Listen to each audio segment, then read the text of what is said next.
Hey guys, welcome back to She Gets It Done. Today we are going to cover the topic of barking. Lots of excessive barking inside the house. And we're doing that with the help of a Reddit post. So, when you're ready, let's go. So, how to help stop excessive barking. Me, my boyfriend, and our baby are living with my parents for a few months while we save up some money to move out. Everything has been great except for their dog. She's a 4-year-old toy poodle that barks at everything. And I mean everything. I'll close the dresser drawer, quietly close open the door and all the way across the house, flush the toilet, almost anything that makes a noise. She'll be on guard and think somebody is there to bark at. If somebody does come through the door, she'll get on the very top of either my mum or my dad's chair and bark even louder. And when I try to get her off, she will just start peeing. My boyfriend and I have been telling her to get off, and when she continues barking, we'll either give her the old Cesar Millan's shh or a quick spray from a water bottle to snap her out of it. When it's just me and my boyfriend, it'll work probably 50% of the time. We've tried multiple things, and this is the only thing that somewhat helps. However, the issue is when my parents are home, my parents never got her trained and never socialized her well due to getting her as a puppy during COVID. And now they are not consistent in correcting her behavior. When the dog is barking on top of the chair while my mum is sitting there, she won't do or say anything. So I ask if she can get her off, but she says no, she's protecting me. She's allowed to do that, and will only correct her if the dog is on the ground barking. But of course, that doesn't do anything to stop the behavior. My boyfriend has gotten to the point where he won't ask, but will physically remove her from the chair when she doesn't stop barking. She later texted me and asked if I could stop being mean to her dog, but I am at a loss of what to do when this dog is constantly barking my baby awake. I understand that it's her dog and not mine, but I told her when we have to come up with some compromise if she truly thinks I'm being mean by getting the dog off the chair. Is there anything else we can try that would be effective? I'm not sure what the dog's problem is. I don't know if she's just been over possessive or just a constantly on guard or what. We've had small dogs all my life, and my mum has always treated them like babies, but this dog is the behaved of them all, and I'm at a total loss. Oh, you don't have a dog problem. You have a mum problem. Mm. To be Yeah. honest, if you're only going to be there for a few months, Just fucking put up with it. get up and move out. Like, unless everyone is committed to the training, it's nothing you do is going to work. Yeah. And that's what I was gonna say. Podcast episode done. No, But joke. but say that's not the solution and we have to do something. But that would be my first one, would be like, well, you're only going to be there a few months. Yeah, it's a bit average and stuff. Like, unless you're living there full time, I wouldn't worry about it. But I Yeah. mean, I think we have to approach this from two perspectives. We mhm. approach it according to the actual post, which is what we just did. You cannot fix this problem. Your problem is your mum, Yeah. and your mum enjoys it when the dog is protective of you. And that's just, it's not going to be fixed. No matter what suggestions you're going to get in the comments or from a trainer, you can literally pay a trainer. If you're the only one that wants to do this work, it's not going to happen. No. So But I say, think that's why we have to look at it. Let's pretend they're not moving out. and the mum is open to doing the training, right? Exactly. So first off, sounds like the dog has way too much freedom and privilege in the house. The fact that it will jump up on furniture and bark at you, Mm. I think that needs to have removal of furniture first off, because that sounds, and it sounds like the mum's inconsistent. Like the mum will kind of tell the dog off sometimes, but then she won't tell it She off. enjoys, oh, it's nice that she's protecting me. Well, first of all, the dog isn't protecting her. No, it's I just, think this is a very anxious dog. mm-hmm. Lacks And guidance and leadership, and so it just doesn't know what to do with itself. And that in itself is a good way to approach it with your mum. It's not that the dog is protecting, it's actually really insecure. So and you need, it's stressed. yeah, it's The stress. whole day long, it's stressed. Like the first thing I would do with a dog like that is crate training. I put him in a crate and sleep. Yeah. This dog probably does not get enough sleep. That was literally what I was going to say. So it's like us. If we live on like 2 hours of sleep, well, not even that every day, and we have to work and all of that, we'll get overwhelmed very easily. And that's a good way to even approach it with your mum, the mum as well, is your dog isn't being your dog isn't being protective. It is literally your dog is just so overwhelmed, and you need to help your dog Mm, because it's not in a good state of mind. yeah. Jack, there is a difference between allowing a bark when someone knocks on the door to a dog that barks literally because other family members walk into the house or flush the toilet. Like, that means your dog is like unable to ever settle at all. That's horrible. Yeah, yeah. And then I think because the dog is just allowed to do whatever it wants, this dog obviously clearly would thrive on having some boundaries. And I think if everyone was consistent, even just things like, well, instead of just being able to jump up on the furniture, the dog is invited up on the furniture. If the dog is barking on the furniture, then you're taken off Off. the furniture. That's Again, it. you're not being mean, you're just putting guidelines on it. And it's like, oh, okay, well, I can't do that, right? And then same thing as I would tether like, I mean, it's hard because it's a little dog, but you could get a very thin, like Oh, some kind of totally. Just a bit of say, paracord. yeah, and say someone goes to flush a toilet. I would assume that the dog is then going towards the noise, right? Just stand gently, gently stand on the lead because it's a little dog, but like Yeah, stand on the lead, say no, you can't do that's that. it. I was gonna say that as well. This dog needs to be on a house leash for like 2 weeks. Yeah, And every time it starts barking, you pick up the leash, you say no, and you move the dog. yeah. No, move. No, move. No, move. Not your job.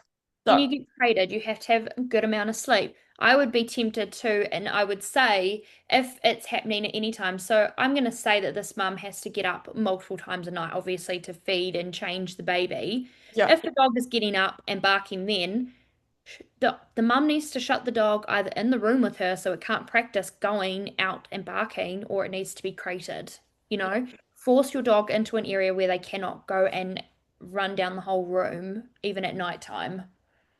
I think the moment this dog sleeps, because I have a feeling this dog is not sleeping, you'll see a major difference. For sure. And none of this is, again, not any well, it is corrections in a way, but it's not any like actual proper full-on corrections. You're just not letting the dog perform these behaviors, which that's all it's doing is it's just cycling through behaviors because it feels good as well, and it's a good stress relief as well to yell about it. That, or it's become a reality for the dog. The Hmm. dog thinks if I don't do this, we all gonna die. Yeah. Right? Like that's that whole thing with when the mailman arrives, dogs think I have to bark because that's what makes the mailman go away. Yeah. The mailman is gonna go regardless of you barking, right? Yeah. But the dog isn't smart enough to put that together without our help. And that Yeah. might be happening in the house as well. Every time something happens, so oh my God, I need to alert because otherwise no one stays safe. Mm-hmm. When actually, yeah, that would wear the dog out like no tomorrow. And the other thing is, if you have the leash right and the dog is barking at you, like right in your face on the furniture, if you have the leash, you're not physically handling the dog either. So you're removing that conflict, which again probably feeds it a little bit that there's all these like negative things like this person's obviously getting frustrated. It's like, Yeah, no, get off, you know? And so the dog's like, oh, well, this gives me a reason. This is why I've been yelling at you because, I get any. Whereas if you just grab the leg, no, straight down. Okay, all right. And then if it jumps back up, no, off. no. And then you can actually physically hold the dog accountable for the That's it. behavior. And this is what the mom needs to do. The Yeah. mom needs to really step in here and be like, "Hey, this is not necessary. I've got this myself. You do like, it's actually a real shitty thing to say for your mom to be like, no, she's protecting me. Like, she's protecting you from what? Her own daughter with her newborn baby? Like, Also, what why what are do you you need protecting from? Also, why are you expecting your dog to do that? That's not their job. But that's what I mean. Like, you have a toy poodle. Like, what are you expecting from this dog? Do you think your dog enjoys this responsibility? Do you No. think this 5 kg dog enjoys having to feel like life and death depends on their job, that's a horrible task to put on your dog for stupid shit like that. I feel like it's almost like it makes her feel good as well because she It feels important. is. Like it's that self-feeding, right? My dog is barking Absolutely. because she loves me. And That it's is what it is. yeah, it's like no, your dog's barking because it doesn't know what the hell to do and it's stressed. It's like saying like you have a toddler and you're expecting your toddler to step in and do shit for you. Why would you do that? It's your Like, job. You're the parent. that's Be it. a parent. And again, there is a difference to well done, good job barking at the door when Yeah. someone comes up to warn me. But you should not have that on your dog for your own kid walking through the house. Like they live with you. They're not guests. They live with you. You should not want your dog to have to protect you. Like protect you from what? Yeah. It's awful to My do. other my other approach would be if the daughter is really, really determined, I'm not a fan of ultimatums, but I'd also be like, look, if you want this kid, if you want your grandchild to come and visit, I can't have a toy poodle barking at them all the time. Like if you want to be able to look after the kid like when we go away, we can't have you like the baby constantly being disturbed for naps and stuff. Like we Mm, need to do something. And again, I'm not an ultimatum person, but sorry. I feel like Yeah. that's also a fair thing. Like you don't want your kid being barked at by a dog all the time. But I feel like the mom doesn't care. Mm, Because I would say they probably had that conversation already, totally. But if they have, considering that they were like, stop being mean to my dog. Okay, so it's okay for the baby to wake up 100 times a day, but we can't be mean to the dog. And mean to the dog is literally pick it up, put it on the ground. Like yeah, that's not mean. Like, yeah, the dog pees himself, so that is a clear sign that it's stressed, anxious, right? right? But do something about it. Like this poor dog. Yeah. And I I, understand why they went spray bottle correction because I would have, like, that's definitely something I would have recommended for some barking dogs. I wouldn't recommend it for this barking dog. and also there's no context for the dog. Like it's just barking. Like there's Right? no Like like the specific there is behavior doing like it's not linking it. All you're doing is just when we're doing corrections, you want it to link to something that the dog can understand, right? exactly. If you just start spraying it, but you change nothing about his life at all. The dog doesn't understand, well, now I'm getting sprayed in the face as well. And I'm trying to protect and I'm trying, you know what I mean? Yeah, You just can't, you need to fix the underlying issues so the barking stops. I think even just doing this stuff for like consistently for a few weeks, that Yeah. would be a drastic. I always like to say 2 weeks. 2 weeks is manageable for everyone. Put Yeah, a dog on a leash for 2 weeks. Have right. different rules for 2 weeks and see if it makes a difference. Yep. Maybe don't set the goalpost to no barking at all. I Yeah. would just say like, okay, cool. I want to be able to open all the furniture in the house.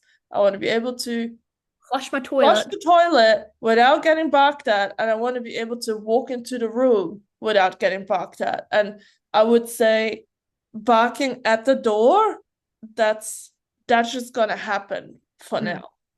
Yeah. No, like I don't know, pick the little things. I think that would make a lot of Pick, difference.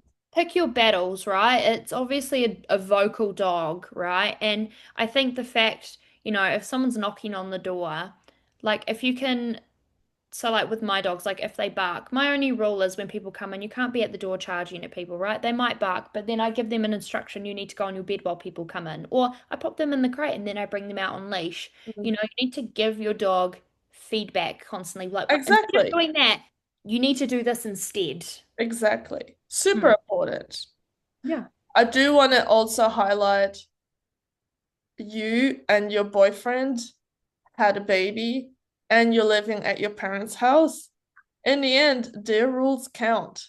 They're also helping you out as well by letting you save money as well. Exactly. There's gotta be a little bit of leeway. Like I know this sounds really mean, but it sounds a little bit entitled that you're getting I know it's frustrating, but you are getting quite a bit of help where a lot of people wouldn't have be in this situation where they could just move home with their parents to save money. Like a lot of people aren't in that situation. So Exactly. if they're not going to be willing to change, you're going to be beating a dead horse on it.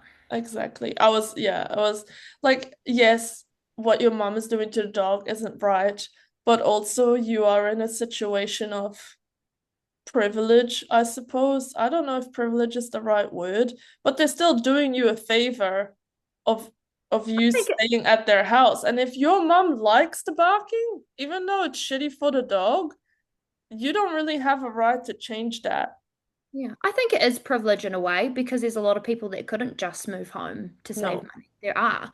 So I think I would just be taking the opportunity as, well, this is just our 4 months. We just save up as much as we can. Exactly. Out. And then, Used it as motivation to get out as quickly as you can. yeah, save more money. Hmm.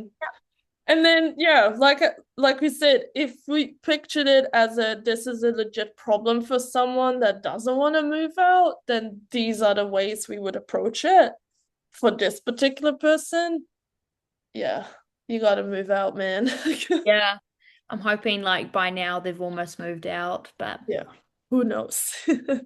But again, this is a really fun one. I think it's nice to dive into topics like these because they're so diverse and a bit more interesting to talk about than just like, okay, the guys, let's talk about barking. You know what I mean? Like this helps people more, I think. And if you agree with that, make sure to let us know in the comments. or Uh, if you don't agree. yeah, if you don't agree as well, if you want us to cover a certain topic without a Reddit post attached to that, we're more than happy to do that as well. Yeah, I think it's quite helpful because there'll be a lot of people that will relate to this in some way but don't know how to approach it. So, Yeah, exactly. All right, well, that was today's episode. We will be back in a few weeks, maybe. mm, Both Tony and I are away overseas for a little bit, so we yeah, pre-recorded these. But that does give us more time to get listen to your ideas if you have any, or if you have any guests that you want to have on. If you want us to talk to a particular dog trainer or person, then we can send some invites out for those as well. Alrighty, we will see you next time. Bye.